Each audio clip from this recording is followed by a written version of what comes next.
모든 사람들의 심판자이신 하나님 앞에 죄에 빠진 인류를 구원할 사람이 될 조건은 무엇일까요? 아프리카에서 실제로 일어난 어떤 사람의 이야기가 있습니다. 그는 이웃을 사랑하고 인류애를 가진 사람이었습니다. 그는 자기가 인류의 모든 죄들을 대신해서 죽겠다고 하면서 십자가에서 죽었다고 합니다. 그럼 그 사람의 그런 희생적인 죽음이 과연 인류의 죄를 대신하는 효과가 있을까요? 공의로우신 하나님은 어떤 판단을 내리실까요? 아마도 이렇게 대답할 것입니다. 너도 모든 사람들처럼 아담의 죄성을 가진 한 사람에 불과하다. 그러므로 너는 모든 인류의 죄들을 대신할 자격이 되지 않는다라고 말이죠. 그렇다면 과연 어떤 사람이 인류의 죄를 대신 짊어지고 갈 수 있는 희생 제물이 될 자격이 되는 것일까요? 그는 무엇보다 죄가 전혀 없는 자여야 될 것입니다. 바로 죄를 짓지 않는 존재가 죄를 짓는 존재를 대신할 자격이 있는 것입니다. 그와 관련된 성경 말씀이 레위기 4장 28에서 31절에 나옵니다. 인간의 죄로부터 사람을 구원할 수 있는 희생제물의 모형이 여기에 언급됩니다. 바로 희생제물은 흠이 없는 암염소이어야 했습니다. 그런 제물이었을 때 하나님께서 그 희생제물을 향기롭게 받으신다고 하십니다. 레위기 4장 28절과 31절입니다. 그가 범한 죄를 누가 그에게 깨우쳐주면 그는 흠없는 암염소를 끌고 와서 그 범한 죄로 말미암아 그것을 예물로 삼아 그 모든 기름을 화목제물의 기름을 떼어낸 것 같이 떼어내 제단 위에서 불살라 여호와께 향기롭게 할지니 제사장이 그를 위하여 속죄한즉 그가 사함을 받으리라. 이것이 인간의 죄를 용서하는 하나님의 공의로운 기준입니다.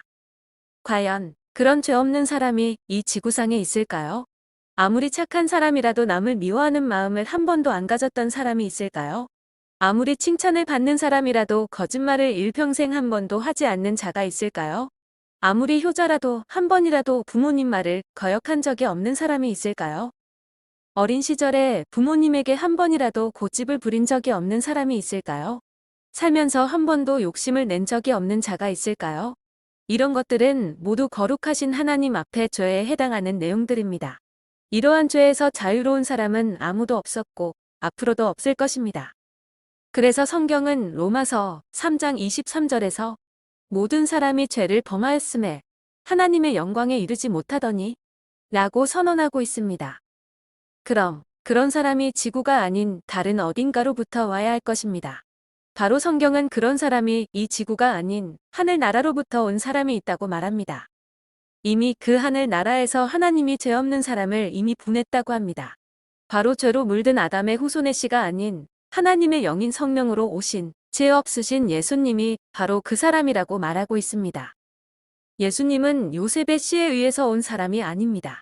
예수님은 이 지구상에 있던 죄성을 가진 어떤 남자의 씨에서 온 사람이 아니라는 것입니다. 예수님은 하나님의 능력으로 성령의 씨에서 온 자라고 성경은 말합니다. 마태복음 1장 18절에서 그런 말씀을 하십니다. 예수 그리스도의 나심은 이러하니라. 그의 어머니 마리아가 요셉과 약혼하고 동거하기 전에 성령으로 잉태된 것이 나타났더니 예수님은 성령으로 마리아에게 임신된 사람입니다. 그렇게 해서 예수님은 마리아의 몸을 통해서 태어난 죄 없는 사람으로서 구원자의 자격을 갖춘 자인 것입니다. 마태복음 1장 22에서 23절에도 이런 말을 확증해주고 있습니다. 이 모든 일이 된 것은 주께서 선지자로 하신 말씀을 이루려 하심이니 이르시되 보라 처녀가 잉태하여 아들을 낳을 것이요 그의 이름은 임마누엘이다 하리라 하셨으니 이를 번역한즉 하나님이 우리와 함께 계시다 함이다. 이 말씀은 약 BC 700년 전에 기록된 이사야 7장 14절에 있는 말씀을 인용한 것입니다. 예수님이 오시기 700여 년 전에 처녀의 몸에서 태어날 그가 바로 구원자임을 나타내는 예언의 성취인 것입니다. 예수님은 요셉이라는 죄성 있는 남자의 씨앗에서 태어난 자가 아니라 처녀인 마리아의 몸에서 성령으로 잉태되어 태어난 죄 없는 사람이라는 것입니다. 어떤 분은 이렇게 물으실 것입니다. 어떻게 처녀의 몸에서 아기가 태어날 수가 있지? 라고 말이죠. 그것에 대한 대답은 이렇습니다. 하나님은 전능한 창조주이시기에 이런 초자연적인 일을 하시는 것은 아주 쉬운 일이다. 하나님은 못하시는 것이 없기 때문입니다. 이사야 45장 7에서 8절에 창조주의 능력이 어떠한지를 들어보시기 바랍니다. 나는 빛도 짓고 어둠도 창조하며 나는 평안도 짓고 환난도 창조하나니 나는 여호와라 이 모든 일들을 행하는 자니라 하였노라. 하늘이여 위로부터 공의를 뿌리며 구름이여 의를 부을지어다. 땅이여 열려서 구원을 싹트게 하고 공의도 함께 움돋게 할지어다. 나 여호와가 이 일을 창조하였느니라. 이와 같이 성경 말씀대로 예수님이야말로 모든 인류의 죄를 대신해서 희생 제물이 되실 수 있는 구원자의 자격을 갖추신 유일한 사람이라고 하는 것입니다. 이런 예수님의 초자연적인 출생의 사실이 바로 나 자신을 포함해서 이 모든 인류의 죄의 문제의 해결과 밀접한 관계가 있다는 것을 기억해야 할 것입니다.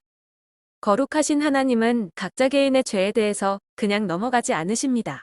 히브리서 9장 27절의 말씀처럼 한 번 죽는 것은 사람에게 정해진 것이요. 그 후에는 심판이 있으리라고 하십니다. 우리는 하나님 앞에 살 길을 찾아야 합니다. 바로 나의 구원자를 찾아야 합니다. 그는 이미 2000년 전에 이 땅에 오신 죄 없는 유일한 구원자의 자격을 갖춘 자입니다.